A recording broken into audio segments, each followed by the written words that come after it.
آپ یہ دیکھیں گے آنے والے 2 3 4 5 سال بعد، میری بات یاد رکھیے گا، علاقائی قیامت ہم پر بھی نازل ہوگی۔ اور پھر نہ کہیے گا کہ ہمارا یہ زلزلے آگے، سیلاب آگے، غلط کاریاں ہمارے معاشرے میں پھیلائی جا رہی ہیں، اور جس کی میں نے نشاندہی پہلے بھی آپ کو کی ہے۔ یہ نعرہ لگایا ماڈرنائزیشن کا، اور آج ہم خمیازہ بھگت رہے ہیں۔ کراچی میں ایک ایسے ہجڑا ٹائپ مرد کو اے سی لگایا گیا جس کی حفاظت ہمارے وہ بھی وقت یاد ہے جب صدر مشرف جو ہے، جب اس نے آ کر یہ نعرہ لگایا ماڈرنائزیشن کا، اور آج ہم خمیازہ بھگت رہے ہیں کہ آج ہمارے ہاں قوم سیٹ جیسے ادارے میں ایک ایسا پیپر جو ہے، ایسا سبجیکٹ دیا جاتا ہے کہ جو غیر انسانی ہے۔ فحاشی نہیں ہے صرف اس میں غیر انسانی فعل کو پروموٹ کرنے کی کوشش کی گئی ہے۔ یہ ان لوگوں ہیں کہ سرے عام ان کو کوڑے لگانے چاہیے، اس کو انویسٹیگیشن کی جائے، اور ان جیسے لوگوں کی، کیونکہ بہت سارے ہی غلط کاریاں ہمارے معاشرے میں پھیلائی جا رہی ہیں، اور جس کی میں نے نشاندہی پہلے بھی آپ کو کی ہے۔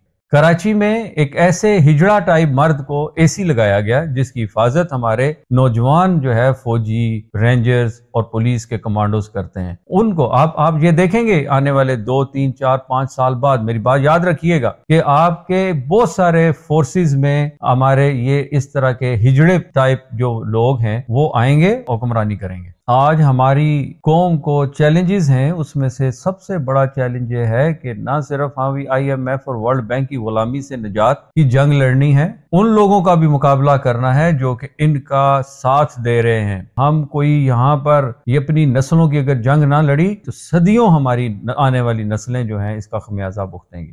میں سارے محب الوطن پاکستانیوں سے درخواست کرتا ہوں کہ پاکستان کا سوچیں، آنے والی نسلوں کا سوچیں، اور ان کا مقابلہ کریں، اور اس وقت سے ڈریں گے۔ یہ لوط علیہ السلام کی جو عذاب نازل ہوا تھا، علاقائی قیامت ہم پر بھی نازل ہوگی۔ اور پھر نہ کہیے گا کہ ہمارا یہ زلزلے آگے، سیلاب آگے، ہمارے بارشیں زیادہ ہونا شروع ہو گئی۔ یہ ہمارے اپنے اعمال کی، یہ اللہ تعالیٰ کی طرف سے آپ کو علاقائی قیامت کی نشانیاں ہیں۔ ہمارا وقت ہے کہ ہم یہاں پر اس وقت بغیر کسی لالچ کے، خوف سے، ہم اپنے لیے، اپنے گھروں میں تبدیلی لائیں، اپنی سوچ میں تبدیلی لائیں، اور آنے والی نسل کو محفوظ کریں۔